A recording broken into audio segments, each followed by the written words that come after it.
Hello guys, mapagpalang umaga po sa ating lahat. Good morning po. Andito pala tayo ngayon guys sa Greenbelt. Habang nag-aantay ako dito guys, napansin ko lang kasi yung mga kalabaw dito guys. Oh, ayan oh, ang dami. Hindi kaya yan sila na iinitan dyan guys. Ang dami nila guys. Oh, daming kalabaw dito guys. Oh, ayan. Ayan, simbahan yan dyan guys. Ano? Ito guys, oh, ang daming kalabaw. Sobrang init dyan. Mahilig talaga sa init na ano yung mga kalabaw. Stop it. Get some help. Ayan guys. Wala na yung ano. Ayan oh. Oh, mayroon parang ano nakasakay sa likod.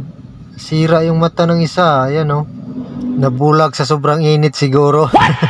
Thank you guys.